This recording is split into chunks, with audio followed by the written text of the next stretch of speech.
What's up mga kabigote? Andito na kami.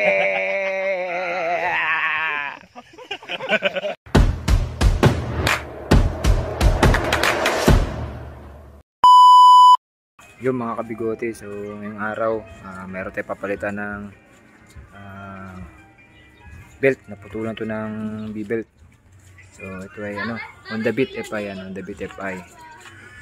Naputulan to ng belt sa daan dito sa may C6. Bali na-rescue pa to. Tapos dinala dito sa bahay. So yun ang gagawin natin yung mga kabigote. Palitan natin ng belt yan. Ngayon muna pala natin to. Para malaman nyo rin kapag sakali kayo man ay maputulan din mangyari sa inyo, aware na kayo. So testing natin, panda rin.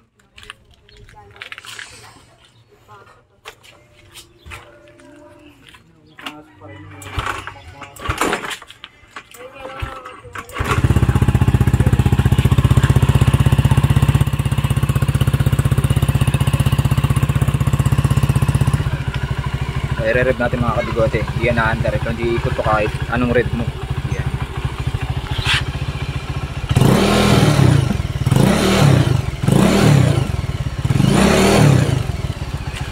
Dahil wala ng belt pull na. Hindi nyo na mapaikot.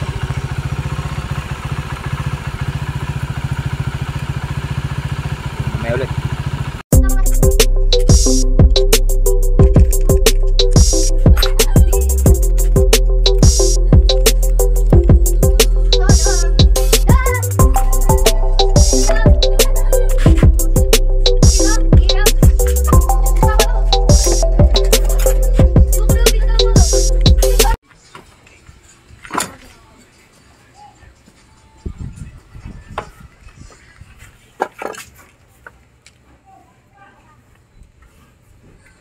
Durog ang belt. Ayan mga kabigote. Durog na durog. Parang giniling. Krito. So yung mga kabigote, ganyan ang mangyayari kapag replacement ang nilagay nyo dito sa ano nyo. Ito replacement lang kasi pinalit na ito. Kaya talagang wala pang isang buwan, putol na. Yan ang. So mas maganda pa rin gamitin yung mga kabigote, genuine or yung original na belt para talagang matibay at tumagal. At saka iwas abala sa ganyan, maputulong ka sa daan. Talagang abala sa lahat yan. So ayan, makikita nyo talagang durog. Tsaka kahit naman original din gamitin nyo, kailangan may PMS pa rin yan para ma-check. Every PMS, ma-check yung nyo, yung belt nyo, yung condition ng belt nyo. So ayan, babaklasin ko muna to saka ito para malinisan, tapos mamaya ulit kakabitan natin ang belt yan. So mamaya ulit.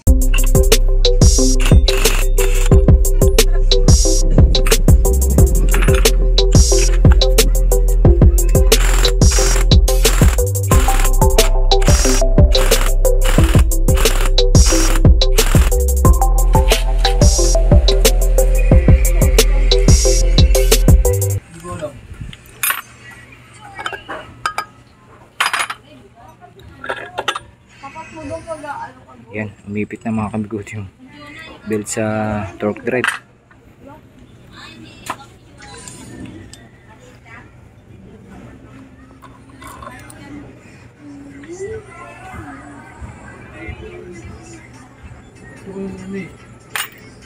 Diba kailangan pag mag-open ng video.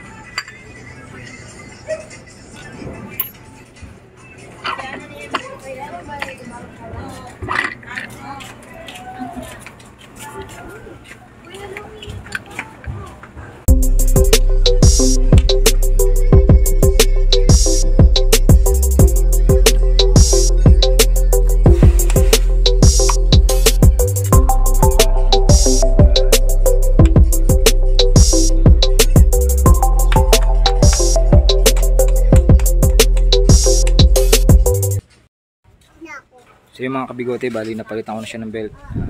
Okay na, so testing natin.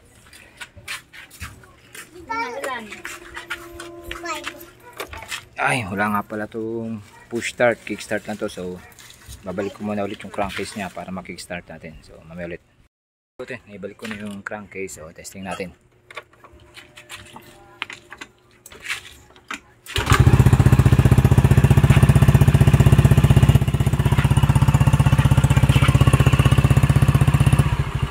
Yan, nire-rev ko na yan.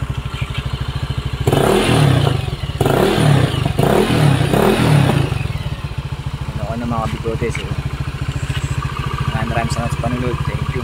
Stay safe sa lahat.